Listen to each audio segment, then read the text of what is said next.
Hola, buenas noches, bienvenidas, bienvenidos de nuevo a Chain Reaction. El día de hoy vamos a analizar un disco de thrash metal un poco más reciente de los que hemos analizado anteriormente, que nos concentramos particularmente en la década de los años 90. Hoy contamos de nuevo con José Ricardo Mejía. Eh, Vamos a estar concentrándonos un poco en analizar el disco, en aspectos de producción, un poco también en estudiar la letra de las diferentes canciones que están incluidas en el disco y mirar un poco como los cambios que han habido en el sonido de Creator a partir de esa transición que se da desde los años 2000 hasta la actualidad, donde pues se reinventa un poco, incluye cosas innovadores, particular en este caso hay una artista invitada, en una canción. Entonces, pues vamos a estudiar un poco esos aspectos del Hate Uva Ales, si no me equivoco, cómo se pronuncia el nombre de este disco, que sí, según entiendo, ese título es una mezcla entre inglés y alemán. Si no me equivoco, creo que hace referencia Es solo a otra, alemán. solo alemán.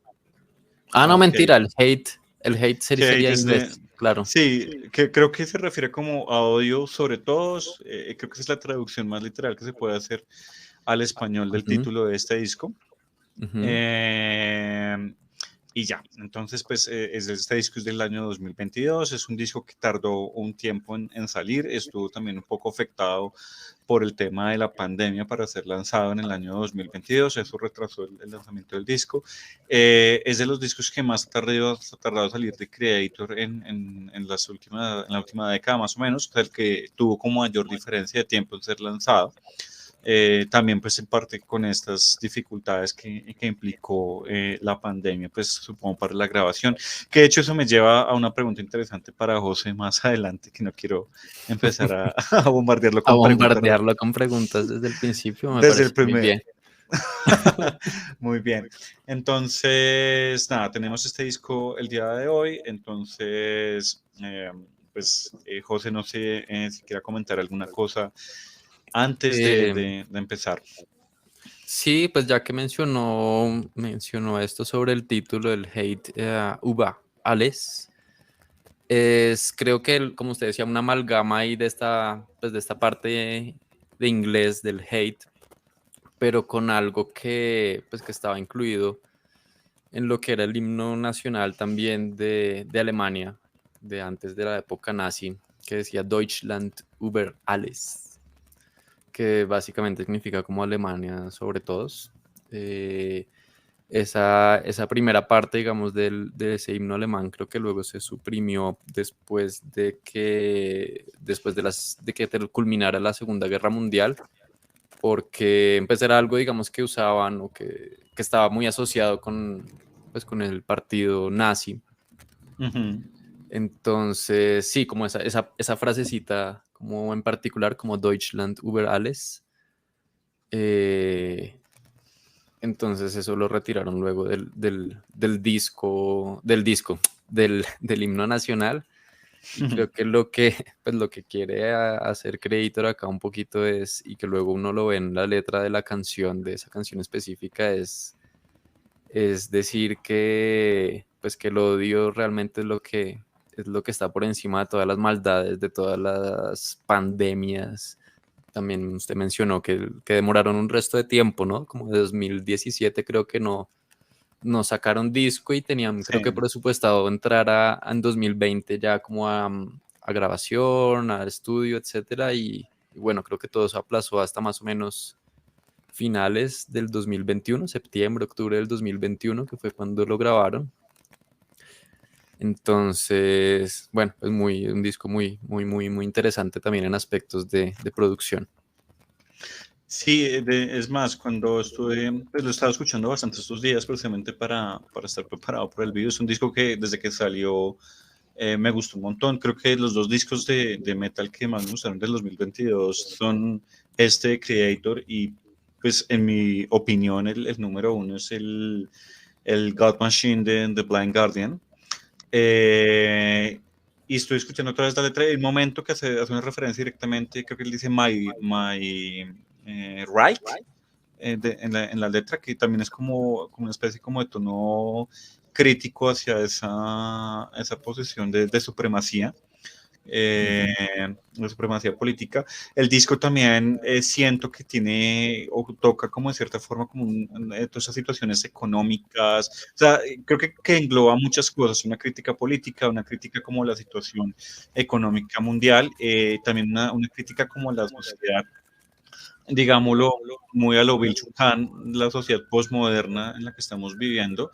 Entonces hay una crítica súper interesante, también hay unas canciones que se enfocan como una crítica a la conversión. Acá obviamente Creator es una banda de thrash metal que de frente va pues a atacar o a cuestionar un poco todo ese tema de las sectas y demás. Entonces, también hay una como crítica como la conversión. Es en esta canción, a mí me gusta un montón esta canción, que es Midnight Sun, donde le invita a esta chica Sofía Portanet, que a mí me parece increíble. Hay gente que no le ha gustado casi esta canción precisamente por el tema como de un sonido como diferente, como que está explorando cosas. A mí me parece un logro. Entonces sí, hay mucha crítica social, hay como siempre en Creator, mucha crítica como a estos aspectos también de la supremacía en las religiones. Entonces es un trabajo bastante interesante. Y este disco, y en videos pasados hablábamos mucho de la producción de la batería, particularmente en el video de Sepultura. Y en este disco a mí sí me encanta cómo suena la batería. Creo que es de las cosas Uf, que más me gusta. O sí. sea, Y le me, tengo los datos de cómo la grabar. sí, yo me imagino que tienen micrófonos en todas partes, o sea, porque es una cosa increíble. Además, es una batería que me parece que suena súper definida, súper clara todo el tiempo. Eh, y este señor, el baterista, en este momento se me vuela el nombre, él es de los miembros fundadores de Creator, es Sí. un hombre ya de edad avanzada, o sea, él no es un músico joven, no, hay también una incorporación de Dragon Force, y es un tipo que toca como un veinteañero, o sea, es increíble. Sí, en particular es muy, muy, muy, muy bueno el sonido de batería. Creo que antes tal vez como de ir a comentar cómo fue la grabación y todo eso, podríamos poner en contexto dónde fue que se grabó el disco. Entonces, Jorgen Rail se llama el baterista. este disco fue grabado. John, sí, No sé si lo pronuncié bien el porque disco las fue RX grabado, son difíciles para mí. seguro es como Jürgen, una vaina así Mm. rara, pero bueno, el Jorge, El Jorge Rail. el Jorge Reil. Entonces les estaba comentando que el disco fue grabado en un estudio muy famoso que queda en Berlín, que se llama Hansa Studio. Ujú. Ese estudio es más o menos, si no estoy mal, como desde la década de los 60, digamos, durante toda esta partición entre Alemania Oriental, Alemania Occidental o República Federal Alemana, quedaba en la parte de Berlín Occidental. Y allí pues estuvieron músicos del talante de David Bowie, por ejemplo, grabando pues sus famosos discos que grabó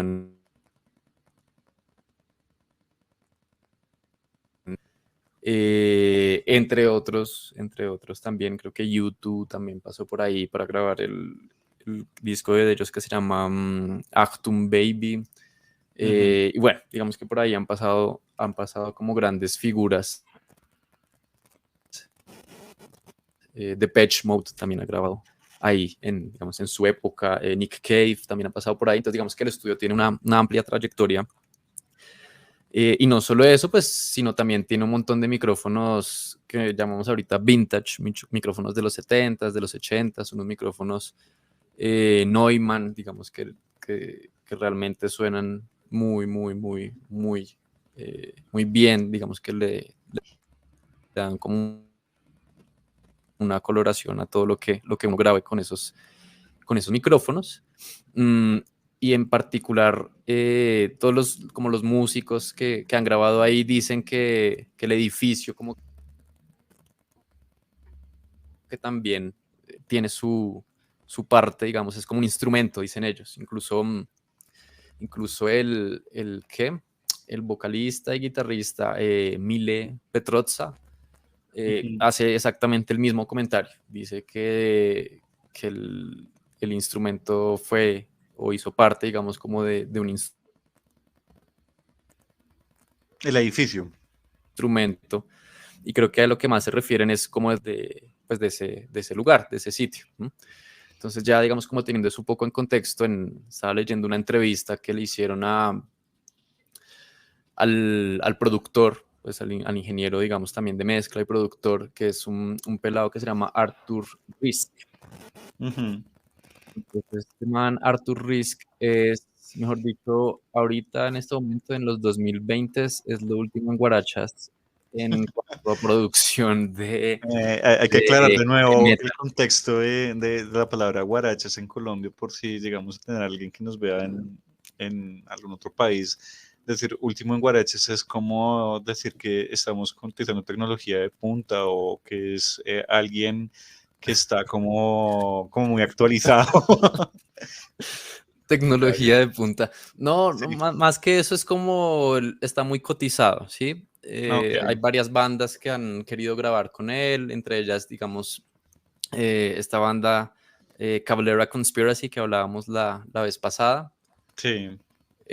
Pues como que les gusta mucho el trabajo de él, pero es un man muy joven, es muy, muy, muy, muy joven, pero pues como que entiende ahorita cómo es como el sonido actual, digamos, de toda esta movida del metal. Mm, y pues Creator confió plenamente en él, digamos, para ir a grabar allá en Berlín, ¿no? Entonces, ya como para puntualizar esa parte de la batería, menciona él en una entrevista que hace en una revista que se llama Tape Up, de cómo hizo el sonido de batería y él, allá en este estudio, en Hansa Studio, tienen un cuarto donde hacen conciertos, una sala lo más de bonita. No sé si podríamos mostrarla de pronto ahorita más adelante la busco y la muestro. Si quiere, Y dígame y básicamente, la voy buscando. ¿Cómo es Hansa? sí, Hansa con Hansa. Usted SA. pone ahí Ok. Hansa Estudio. Ok. Studio Berlín y ahí le sale. Listo, lo estoy Y buscando. básicamente el tipo pues se fue como en esta sala que es enorme Ah, es muy con el lindo. redoblante, tocando el redoblante como por todas partes hasta que encontró lo que uno denomina como el sweet spot, como Ujú. el sitio en donde, mejor dicho, donde ahí se obtiene, digamos, como la mejor acústica o la mejor posición, digamos, dentro de una sala. Y acomodó justo el redoblante ahí y armó el resto de la batería alrededor de, pues de ese redoblante, ¿no? Ujú. Eh, También mencionaban entonces que le metían muchos micrófonos de estos vintage, estilo Neumann, como para grabar el bombo. Ujú. Práctica que es muy común digamos, ahí como en la actualidad hay como unos micrófonos especializados y que tienen como un rango, digamos, de frecuencias para grabar el bombo, pero uno no, generalmente no pone como un Neumann de esos que está, digamos, como siempre lo usan casi siempre, no sé, para las voces o para las cuerdas, pero lo estaban usando en los bombos, probando, ¿no? Siempre han sido como muy de experimentar y este tipo que les cuento, Arthur Risk, también ha sido muy de experimentar, utilizando Sí. esos micrófonos caros en el bombo, entonces luego se cambiaron ya a un approach un poco más moderno, pero bueno, Bueno, igual y experimentaron mucho, tuvieron el tiempo como de probar micrófonos, de mirar qué sonido les gustaba, etcétera, y eso creo que se nota ya, digamos, en en toda la producción del disco.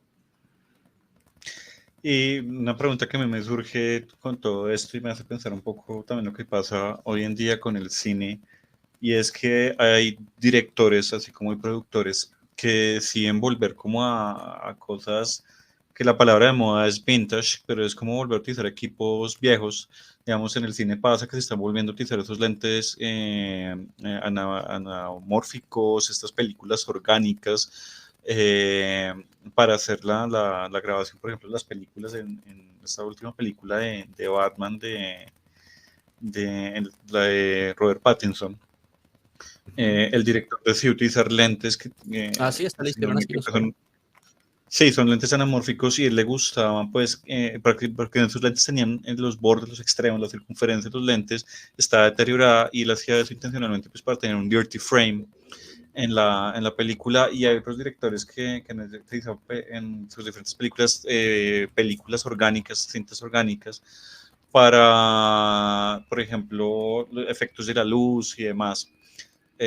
Claro, son cosas estéticas, pero entonces, por qué un micrófono de estos vintage de los 70s da esos colores, como dice José, a la grabación de una batería?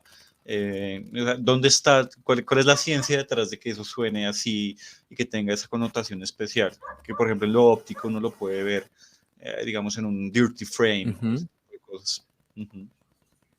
ujú. Es sobre todo en la electrónica, los elementos que usan en la electrónica con la que se construyen esos micrófonos, ¿no? Ujú. Entonces, por ejemplo, esos micrófonos son micrófonos que llama uno de condensador. ¿M? Entonces, Sí. básicamente lo que tienen son dos placas paralelas metálicas que están cargadas, uno las carga y dependiendo de la distancia entre esas placas va a depender como, digamos, el voltaje que yo puedo leer, que digamos lo que uno graba en un micrófono es un voltaje en función del tiempo. Entonces, dependiendo de la distancia entre esas placas, yo voy a leer un voltaje. Entonces, lo que hace el micrófono cuando yo le hablo al micrófono, pues si yo lo hablo duro, la distancia va cambiando más.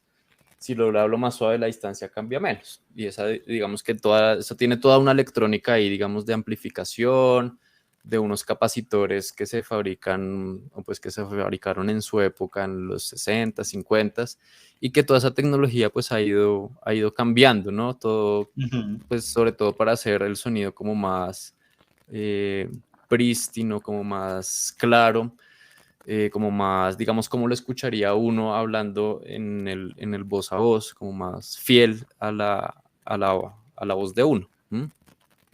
Entonces lo que hacían esos elementos electrónicos antiguos, pues era darle, como que resaltaban u opacaban en algunos casos algunas frecuencias, pero eso le daba un tono específico, así como por ejemplo en las cámaras análogas, uno ve una foto y dice, eso seguramente lo tomaron con una cámara análoga, así como cuando uno escucha alguna canción grabada, digamos, antes de cierta época con ciertos micrófonos, entonces ahí uno dice, sí, pues está todo, digamos, con esa, uno le llama coloración, ¿no? Ujú. Coloración porque está como resaltando ciertas frecuencias, haciendo la analogía precisamente con la imagen, ¿no? Como los Ujú. colores, uno los puede pensar como ciertas frecuencias o ciertas longitudes de onda de la luz.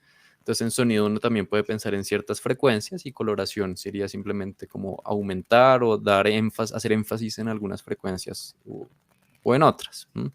Pero eso Entiendo. principalmente es por la electrónica. Eso es pura la electrónica con los cuales lo hicieron y los materiales con los Ok. que está hecho ese diafragma que les comento. Ok, para nuestro público que no sea físico, un capacitor y un condensador es exactamente el mismo dispositivo electrónico, son como dos maneras en las que se le suele decir a ese dispositivo.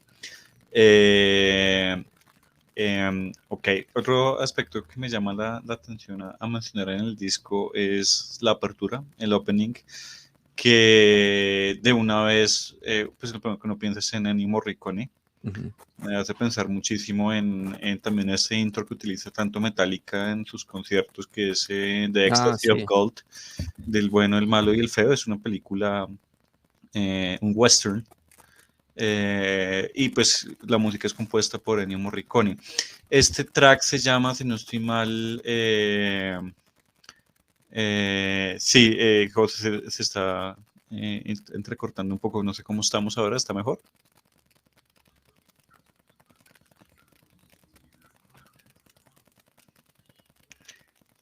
Ok, pero aquí tenemos problemas acá de audio.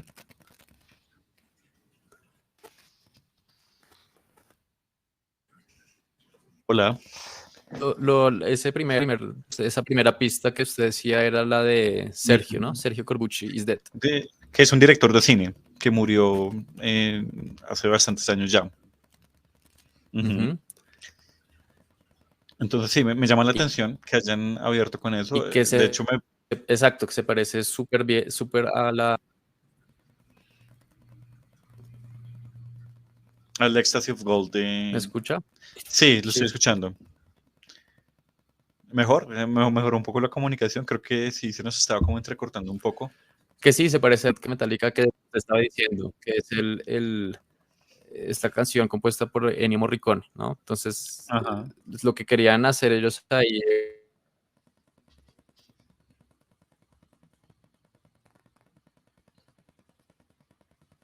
era prácticamente... Entonces, en esa entrevista que les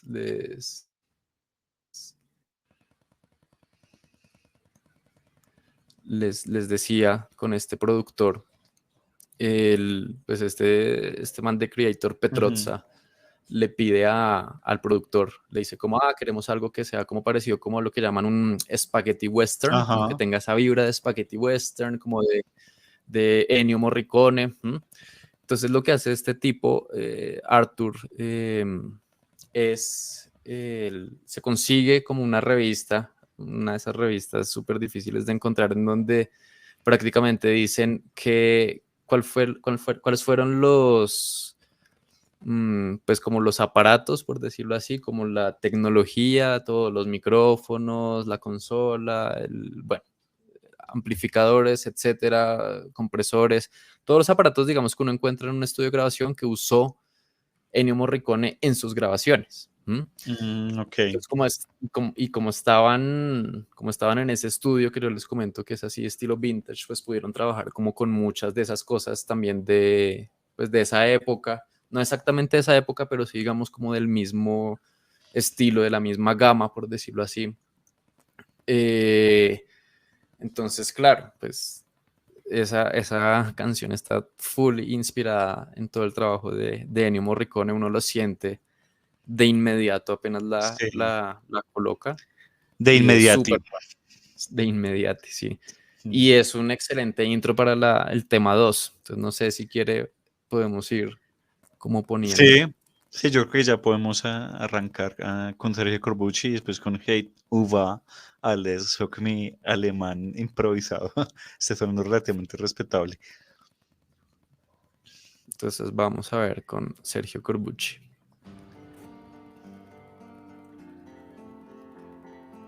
Además que es como una preparación para esa explosión que viene después. Ujú.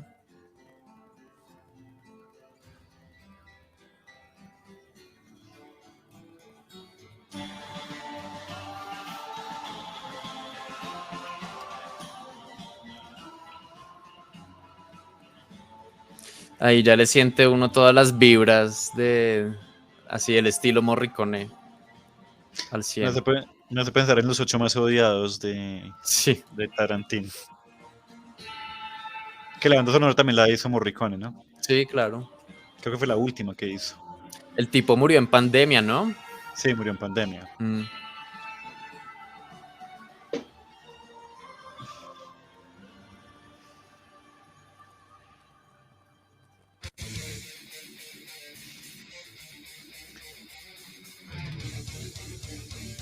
Sí, la batería suena preciosa en ese disco.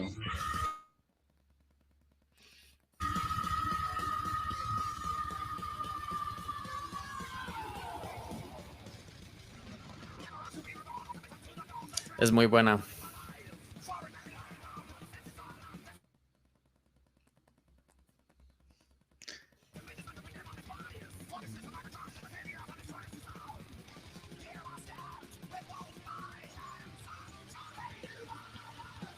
Y el coro es como, no sé, esos coros que se le quedan a usted metidos en la cabeza todo el día. Es como en el disco pasado, este tema Satan is Real, que Ujú. A uno se le queda eso en la cabeza.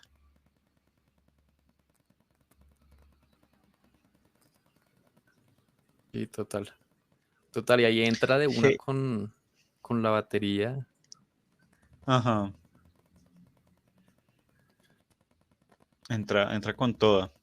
Es la parte que le decía Con en la toda letra, suena súper, súper. Ujú. donde él menciona For My Reich, es un poco antes, pero sí, sí, hay un claro tinte social y Poco político. antes. Sí, ahí está. I'm wanderer of the storm, live to win, not to follow ball. I'm entering an entity of a human journey, for my right, not of this world.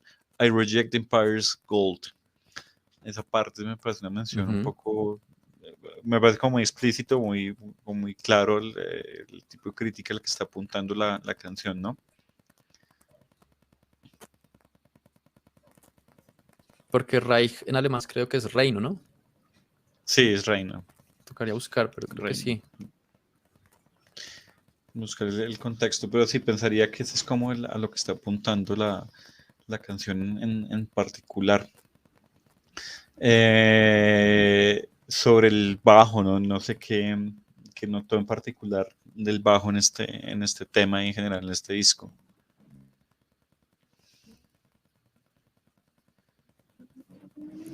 Pues lo único que sé es que tiene artista nuevo, ¿no? Que era un bajista que ha trabajado como con varias bandas. Con Dragon Force. Pero no, pues en particular, sí, con Dragon Force. Pero es bien difícil en particular notar detalles del bajo. Creo que me concentré mucho más en el sonido de batería, que me pareció impecable, Ujú. y en las guitarras, que también me parecieron que sonaban, que sonaban muy, muy, muy bien, como que se entendía todo muy, muy bien. Y bueno, y la voz también. Pero el bajo, no sé, ¿usted qué notó? ¿Qué le gustó? Casi no lo puedo apreciar, eso es una particularidad de este disco y en general de Creator.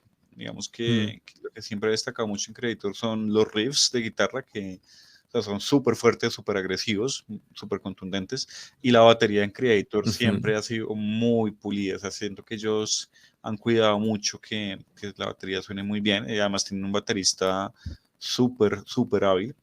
Pero el bajo no ha sido algo que destaque tanto como, por ejemplo, no sé, la vez pasada hablamos de Megadeth, ujú. el Elfenson, uno siempre sentía el bajo ahí. ¿Mm? Eh, Me imagino que hoy en día la producción suele ser muy limpia, eh, pero sin embargo de pronto ellos no le dan mucha prelación al sonido del bajo o va tan acoplado como la batería que es difícil distinguirlo, porque a veces creo que pasa eso, ¿no? Que van demasiado están muy integrados y es casi como una sola base rítmica y no se siente la identidad del bajo separada de la identidad de la batería. Pero pues no sé, realmente en lo técnico. La otra cosa también que me llama la atención es esos discos hoy en día, que se puede corregir tanta cosa en estudio. Si usted cree que ellos en estudio corrigen muchas cosas o también en vivo, hay esta precisión del intérprete.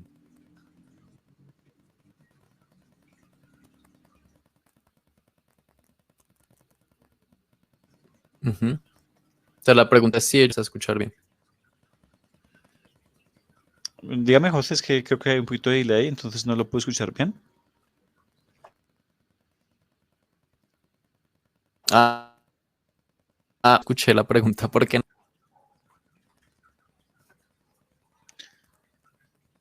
Sí, tenemos delay el día de hoy. Em, no sé si me alcanzó a escuchar la pregunta o la repito. no, no. No, ok. ¿Pero me está escuchando bien en ese momento o se está yendo la señal para volverla a formular? Más o menos. Ok, ok. Estamos viendo problemas técnicos. Debería colocar la pantalla de problemas técnicos y ver si los podemos solucionar un momentico. Em, para retomar el en vivo. Pero bueno, creo que lo principal ahí era que estábamos comentando sobre el bajo. Creo que acá tiene más una función de, pues como de apoyar, como lo que usted decía, como rítmicamente a la batería y en cuestión como de esas frecuencias bajas a lo que hacen las guitarras, pero tampoco tiene un papel como protagonista a lo Ujú. largo de, pues de todo el disco. Las protagonistas siempre son entonces la batería que está a todo volumen. Uno la entiende claritico qué es lo que está haciendo el baterista y las guitarras también. Ok. Respecto a la producción del disco y el tema de la pandemia, yo no sé, yo nunca he estado en un estudio. Sé que las bandas antes grababan en directo y ellos tenían unas cámaras donde se metía cada músico por aislado, iba grabando su pista. Tengo entendido que era así. Hoy en día en pandemia, cuando usted está lejos de otra persona y va a grabar, se monta una pista de audio, me imagino que después la recombina. ¿Mm? ¿Cómo es ese proceso de grabar en una situación de estas? ¿Cómo se graba hoy en día? ¿Se graba a distancia o tenemos todos los músicos en un mismo recinto? No, pues en pandemia tocó así, tocó como cada uno coordinarse, intentar que no hubiera delay. Ujú, eh, para eso entonces toca tener la super conexión, mejor dicho, de internet. Pero si ujú, no, simplemente pues ya hay muchos DAWs, es como la sigla que se usa para referirse al software en donde yo hago pues mi edición, mi grabación del, de todo lo que yo esté haciendo, viene del Digital Audio Workstation. ujú. Hay muchos que han ido migrando a formas más colaborativas, entonces digamos ya uno puede crear una sesión como en línea, grabar una pista uno ahí y luego la otra persona en otro momento específico pues puede grabar otra pista y como usted dice, ahí ya se va como sumando, se va mezclando todo eso. Y también se pueden hacer sesiones, claro, en vivo, pero eso es lo que le digo, eso ya es mucho más difícil porque toca tenerla pues una buena conexión y estable para que haya esa sincronización, ¿no? Sí. Mm, pero este disco igual, pues lo aplazaron por pandemia, pero ellos lo grabaron allá en en donde le digo, en Berlín. Y allá en eso, en ese caso, pues hay varias opciones, como usted decía, antes, se grababa todo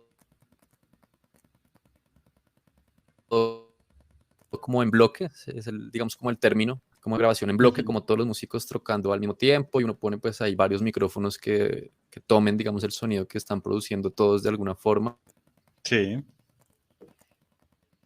¿No? Por ejemplo, siguen grabando toda la música clásica, ¿sí? Lo que son conciertos así en auditorios grandes y con no muchos micrófonos. Uno Ujú. coloca un par de micrófonos, unos cuatro micrófonos. eh, ya así hay algo individual.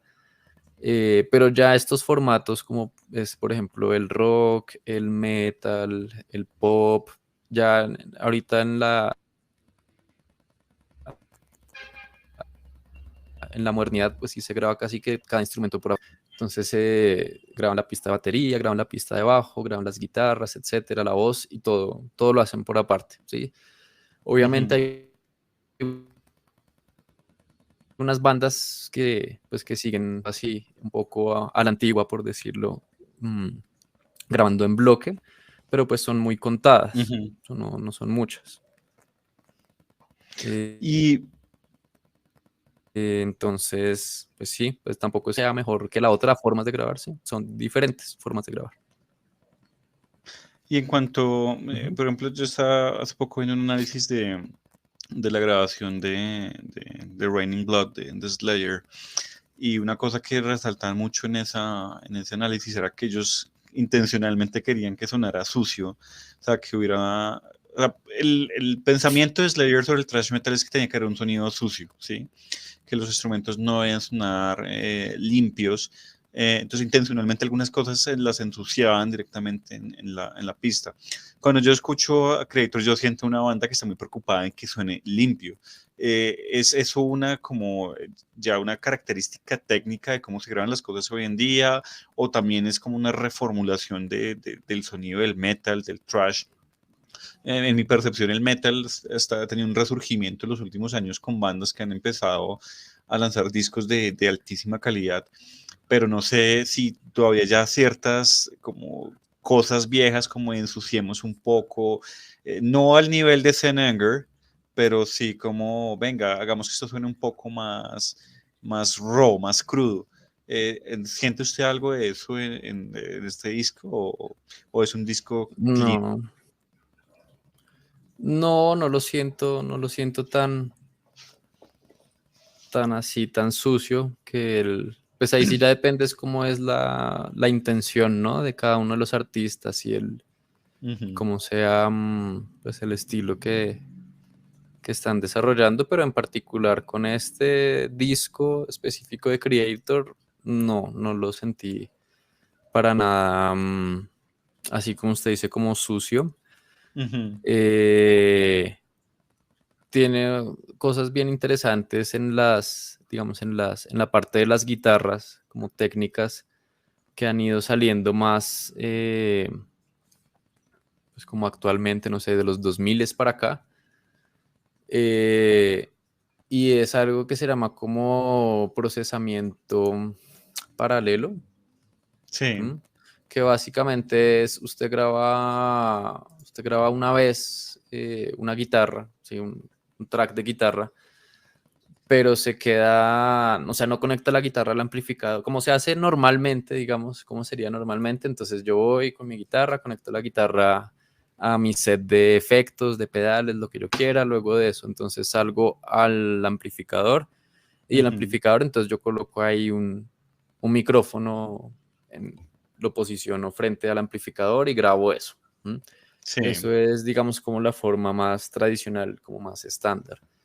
Pero desde hace ya varios años, lo que se ha hecho mucho es no solo grabar ese sonido del amplificador, sino en paralelo grabar como el sonido original de la guitarra, sin ningún proceso, sin amplificación, o sea, básicamente lo que sale de la guitarra. Ok. Literalmente es conectar un cable de la guitarra a una cajita que se llama una caja directa. Ujú. Esa caja directa, digamos que tiene una entrada, que es lo que sale puro de la guitarra, y dos salidas. Entonces, una que puede ir al amplificador y coger todo el camino clásico, digamos, o tradicional. Y el otro yo lo puedo coger y meterlo pues a mi interfaz con la que esté grabando y grabar ese sonido sin modificaciones de nada. ¿M? Entonces, ¿qué me permite hacer eso? Me permite coger ese sonido puro y luego reamplificarlo. Entonces, como sacarlo de ahí y ponerlo en otro amplificador o en el mismo amplificador, pero con una configuración diferente, como que, quiero subirle más a los medios, a los altos, a las frecuencias bajas, Ujú. quiero que tenga más distorsión o menos distorsión o una distorsión diferente. Pero es el mismo, digamos, la misma pieza que está tocando el artista. Entonces, algo muy común es básicamente hacer eso como con diferentes configuraciones, sobre todo en frecuencias, como bueno, vamos a estallar un poco en esta las frecuencias altas y en el otro vamos a estallar un poco las frecuencias medias y bajas. Y ya en la mezcla entonces nivelan eso un poquito y eso hace que las guitarras tengan como mucho más presencia, como que se escuche más grandes las guitarras, como que también se entiendan más en la Ujú. mezcla, que eso es algo que me parece que este disco logra muy bien. Y es que si uno se pone a ponerle cuidado a las guitarras, uno entiende más o menos qué es lo que está haciendo el guitarrista, entiende súper bien, incluso sonando pues bien distorsionado, pero se entiende como cada nota, por decirlo así. Podría Claro. diferenciar qué es lo que está pasando. Y eso ya son técnicas que van saliendo ahí, son técnicas que la gente va descubriendo, que van proponiendo, etcétera. Como a la par de que las bandas y los géneros evolucionan, estas técnicas van evolucionando también, sobre todo por toda esa época del nu metal y eso fue que fueron saliendo estas técnicas. Ok, súper. No sé si le parece si estamos ahorita escuchando Hate Uvales, no sé si seguimos de pronto un poquito con ese tema o podemos pasar al siguiente track que se llama The Killer of Jesus. No sé qué opine, José.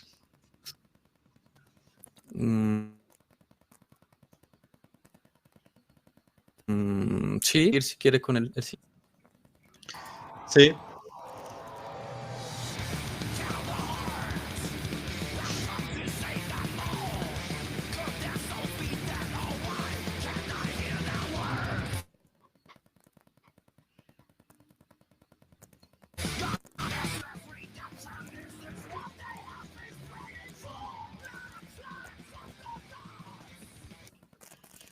Esa voz de ese man es súper característica, ¿no? Yo creo que es una de las cosas que más me gusta de Creator, ese grito que hace al principio de la canción pasada de Hate Uberales. Ajá. Parece genial. Sí, aunque también es como un poquito como el sonido del trash alemán, ¿no? O sea, hay muchas de esas bandas que siento que tienen como una identidad común, por ejemplo, Sodom también.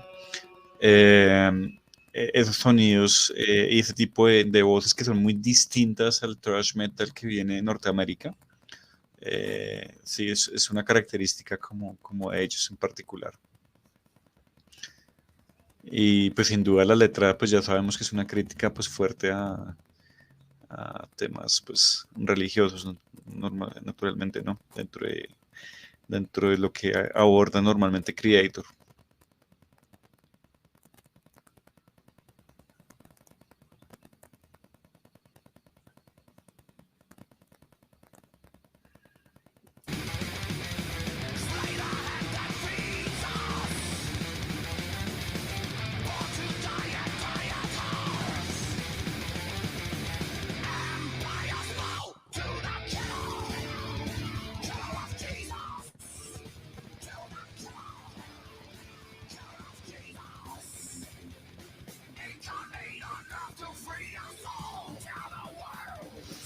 Este es otro de los coros que a usted se le queda, ¿no? Del Ajá. disco se le queda grabado.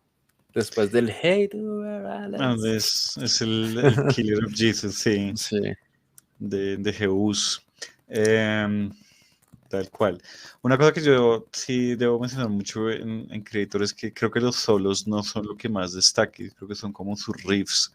No sé usted cómo los vio en solos de guitarra. Sí, pues no son el centro, digamos, de la canción, como lo eran más, por ejemplo, en Megadeth, Hmm, que era como, no sé, Mustaine queriendo y Friedman ahí mostrando sus mega habilidades en la guitarra.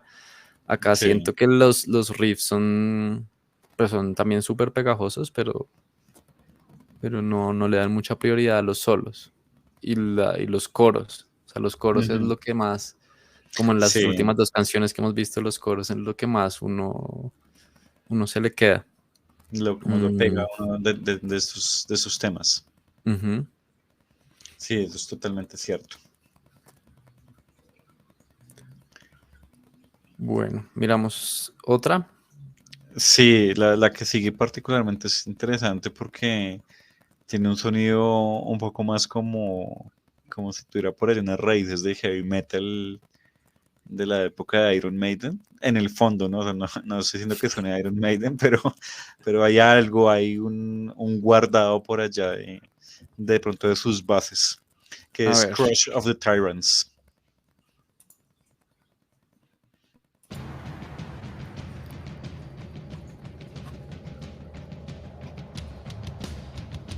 esta batería suena Perfecta, sí.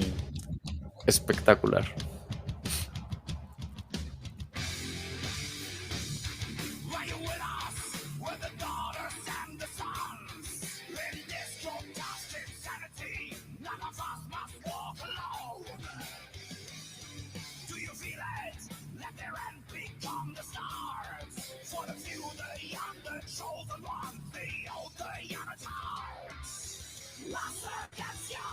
Sí, tiene unos corazos.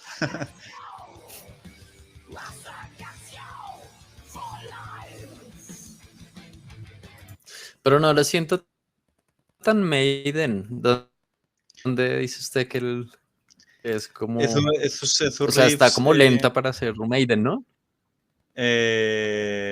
No, sí, Maiden tiene sus riffs también lentos.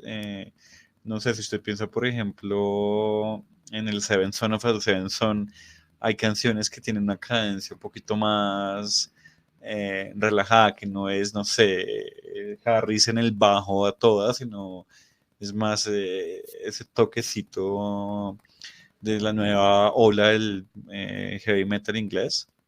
Entonces sí, sí hay por allá algo guardado en ese tema. Pero lo que me gusta y es una característica muy de este thrash metal alemán, es que ellos tienen también ese gusto por hacer sus riffs un poco más lentos, más pesados y Ujú. no a toda, no es No speed, irá toda.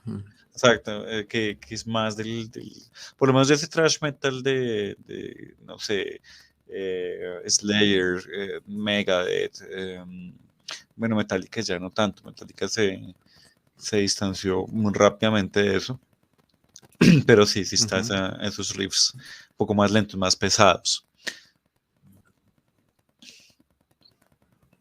Sí. Sí, sí, sí.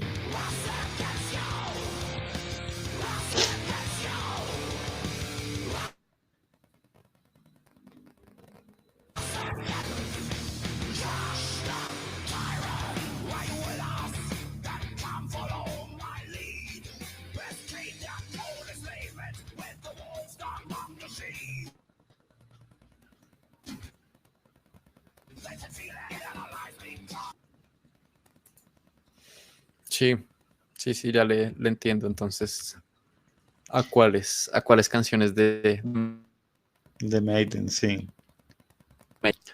no sé, un tempo más alto, pero sí, sí, sí, sí. Ya le veo el, las Correcto. raíces que usted menciona. Sí, sí, sí. Sí.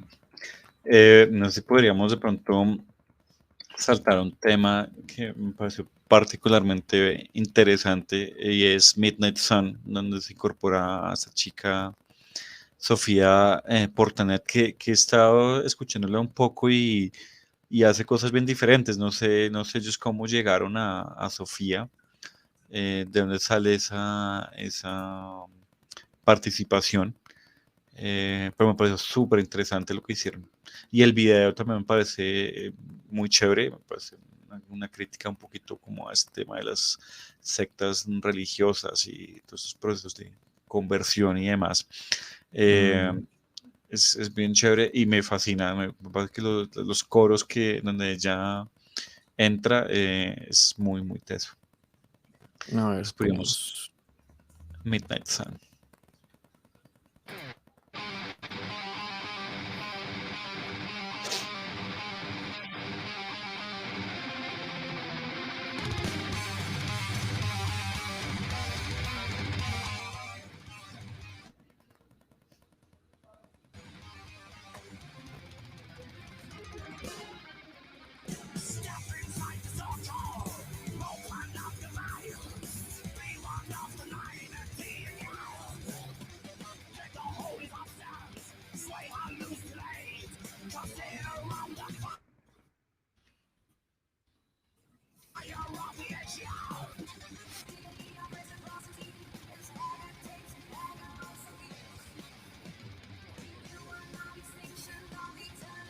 Mm, Me parece que tiene una voz muy particular, no. Es decir, no es una voz que de pronto brille mucho como por subir o alcanzar unos tonos muy en particular, sino como se integra la canción y le da un ambiente oscuro, le da un ambiente denso, eh, mm. como angustiante, como asfixiante un poco en la canción. Eso me pareció un logro increíble. No, no conozco mucho del trabajo de ella, pero me parece que fue una incorporación muy chévere, muy, muy chévere. Sí, eso lo logran metiéndole un montón de acción. Parece como si estuviera en un cuarto grandísimo y ella estuviera cantando y uno estuviera escuchando casi que no la voz directa, sino las reflexiones. Su voz Sí, está bueno para darle como ese espacio y esa como ese mood así más oscuro. sí, sí, sí, es muy chévere. No, no sé Interesante. por qué recibe un poco de crítica. O sea,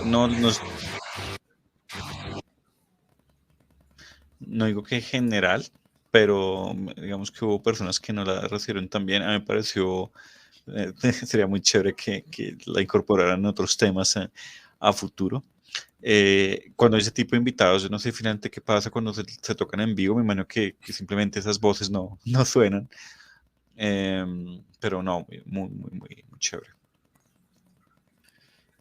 A, a veces ponen una pista, ¿no? O a veces contratan una cantante, pues para que haga ese papel, pero lo más probable es que usen una pista y ya, Ok. cuando la toquen en vivo. Hablando de en vivo, ¿va a ir? ¿Cuándo es que es? Sí, es un hecho, José, esa boleta está comprada desde el año pasado. Si no estoy mal, es el 1 de mayo. No sé si pronto podemos buscar ahí el póster de una vez para publicitar un Es poquito como el en un concierto. mes. Sí. Que viene con Testament. Es- Y además que viene una alineación de Testament que es increíble. Es el 02, es el 2 de mayo en el Bogotá Metal Fest. Vamos a tener a Creator junto a Testament, el artista principal es Creator en este caso. Y pues tendremos a Testament. Las boletas se pueden adquirir con Etiquet Blanca. En etiquetblanca.com pueden adquirir los tickets que nos para este paguen por la concierto. promoción. Ojalá, ojalá. Eh, y el costo pues está, digamos que Ahí está, vea. dentro de... Póngame para compartir pantalla.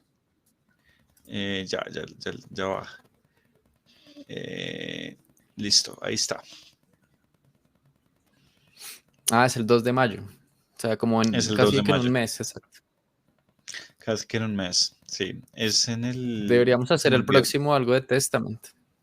Ahí como Sí, sí, me parece. De Testament hay un para... disco enlazar. Hay un disco reciente que creo que es de lo mejor que han lanzado, que es el Brotherhood of the Snake. Ese disco me pareció una cosa, un logro en la discografía de Testament. Además que ellos son súper auténticos con sus sonidos, una cosa que me parece muy chévere. Eh, Ujú, entonces, pues los vamos a tener, estoy loco por verlos en vivo y sobre todo que toquen mucho de ese disco. mm, Entonces sí, vamos a tener a Creator y a Testament en vivo. Ah, José, nos va a mostrar la foto del ujú. estudio. Sí, entonces, ¿se acuerdan dónde les dije dónde habían grabado la batería? Es en esta sala. Entonces, el Ujú, estudio tiene esta sala que la alquilan como para conciertos y eso que le llaman el Maestresal, como sala maestra o el hall. Entonces, es una sala súper hermosa, súper bonita. Es enorme. Entonces, ahí exactamente fue donde grabaron esa batería. Y ujú. el estudio, pues acá lo puede ver uno, ¿no? Uno se puede ir a ver acá lo que es el control room del estudio, es donde está la... Eh, eh, está la consola, los monitores, entonces hay unos monitores que están en la pared, hay unos monitores que están ahí justo arriba de la consola. Ay, ¿cómo hago para moverme acá? Todos estos que están acá para la izquierda son procesos análogos, sobre todo digitales debe haber Ujú, también ahí, todo para ecualización, compresión, reverberación, esa reverberación, por ejemplo, que escuchamos en la voz ahorita de Sofía, seguramente ujú. la lograron acá con alguno de estos efectos. Y por acá a la derecha se ve como la pantalla del computador donde está dando todo. Entonces, y allá al fondo, pues se ven los músicos, que ese ya no sería el control room, sino el live room, que es Ah, ok. Ok. donde entonces uno mira. que es donde van a estar los músicos. Entonces ahí en ese live room seguramente habrán grabado, pues no sé exactamente, pero sé que la batería no, la batería la Sí. grabaron en el otro cuarto que les dije. Ahora sí, como micrófonos de Ujú, los amplificadores, como se ve acá en esta foto, ¿sí ve? Como que ponen el micrófono ahí justo frente al amplificador. Si uno quiere grabar en ujú. bloque, sería como más o menos está en esta foto. Eso lo hacen mucho también como para hacer demos, como que Ok. digamos no hay mucha plata, no hay mucho tiempo en el estudio, entonces pues graben todo de una. Eh, y pues ya a partir de eso es que uno construye, ¿no? Que uno puede hacer diferentes cosas. Y bueno, me imagino algo así como este setup para esa grabación de la primera canción de Sergio Corbucci, ¿no? Donde pues Corbucci. hay un montón de instrumentos diferentes a los que usan ellos en el metal, que es pues, la guitarra, bajo, batería. Entonces yo creo que se vería más o menos algo así. ¿Ellos contrataron alguna banda o alguna orquesta o fueron algunos músicos y No, lo demás digitalizado? no músicos, Ok. músicos, músicos, eso ahí sale en los créditos, sale acá, sale, vea, en el wiki. Entonces Ok. sale Francesco Ferrini, que las orquestaciones, Es como, cierto. como encargarse de acoplar, entonces fue todos los músicos. Y acá están entonces los backpipes, las vocales, los coritos, digamos, que están haciendo ahí, sobre todo estos entonces de la parte uno. Ok. Ok. Y me imagino Genial. que ya ellos, estos dos en particular, pues habrán contratado sus músicos, ¿no? Flash God Eh, Apocalypse. Vea, por ejemplo, porque me sale eso. Sí, yo solo le puse Francesco Paoli. Bueno, de pronto el man hace parte de esa banda. Sí, no sé. Francesco Paoli, sí. Entonces, por ejemplo, es parte de una banda de metal sinfónico, death metal sinfónico de Italia. Entonces, ese fue el que les hizo la orquestación en la canción uno y en la canción 11 también hay, ¿no? Ujú. Yo quería ir a escuchar la canción 6 porque había como unos coritos ahí, acá, bien interesantes. Entonces, no sé Ujú. si hacemos esa y terminamos con esa. Sí, sí me parece un buen cierre. Además que es que hemos tenido un poco de dificultades técnicas hoy, un poco curiosos, pero pues eso pasa, nada puede malir sal. Eh, entonces, sí, vayamos con ese tema y nos despedimos y nos excusamos un poco con la audiencia, pues este tipo de cosas pues pasan. Y ya, entonces sí me parece un buen cierre. Listo.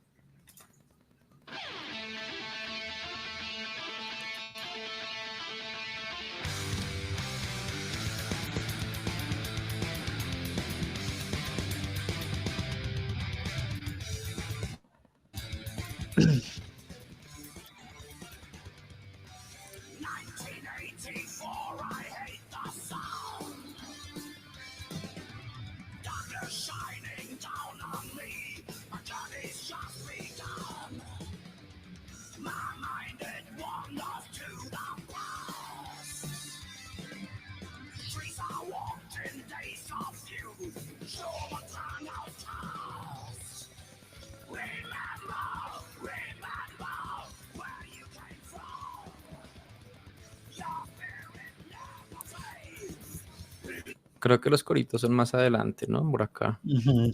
Sí, sí, sí. A ver acá.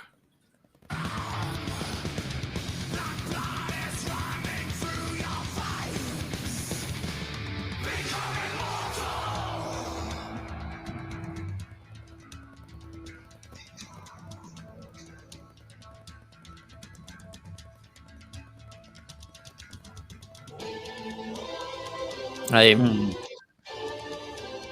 súper chévere. Me imagino que eso lo hicieron esos músicos que mencionamos ahorita. Sí.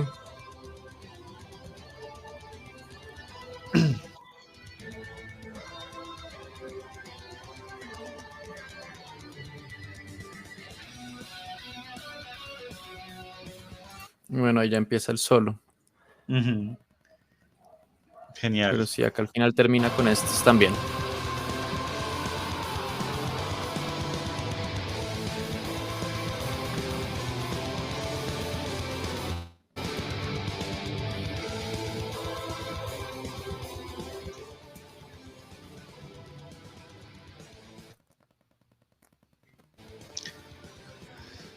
Muy teso. Increíble.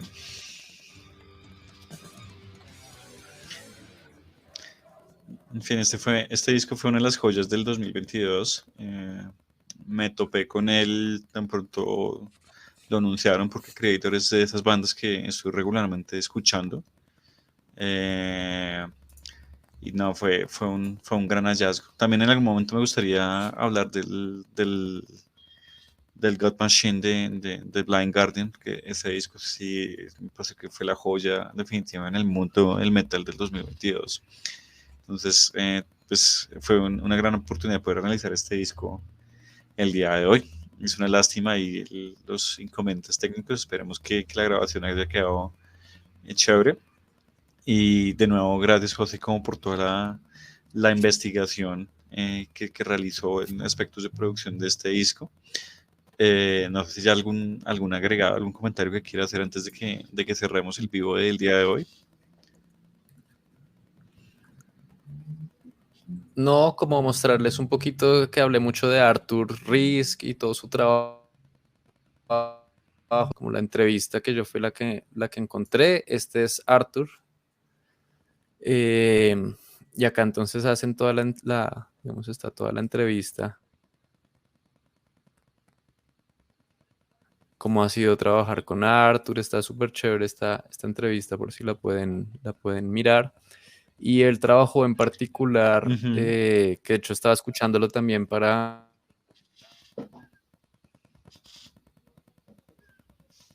ver qué otras cosas había en acción. Un disco que se llama Noise, de un Ujú. artista que se llama, ya les digo cómo se llama ese artista, Ghost Main, Ok, no lo conozco. que tiene una fusión súper interesante de los 90s y metal. Entonces, bueno, Mm, no sé, si le gustó el sonido de la producción de este disco, vaya y escúchese el Noise. lo podemos reaccionar también. Parece Por interesante acá lo reaccionar a tengo, esos lo voy a sonidos que tener. no. Em, sí, es reaccionable. Es reaccionable. Debe estar por Voy a acá. acuñar ese término también. Ok. Podemos sacar un en vivo Es, para reaccionar a noise. es este, Noise. Y el artista es Ghost, no sé cómo pronunciarlo, Ghost Main. Ujú. Pero Ok, está chévere, está chévere. Ahí me escuché como unos 4 o 5 temas del disco y está bastante interesante. ok, súper. Entonces, si quiere, ahorita me pasa el link de la entrevista para dejarlo en la cajita de comentarios y invitar Ujú. pues a nuestro público, nuestra audiencia que le dé una revisada a la entrevista. ¿Listo? Listo, José, muchas gracias de listo, nuevo. pues. Entonces, pues nos vemos el próximo lunes con otra reacción. Esperemos que con una mejor eh, cadencia de la conexión, porque nos falló un poquito hoy. ¿Listo? Entonces, me despido. Bueno, listo, muchas gracias. ¿Listo? Chao, chao. Ahí nos charlamos. Chao. ¿Listo?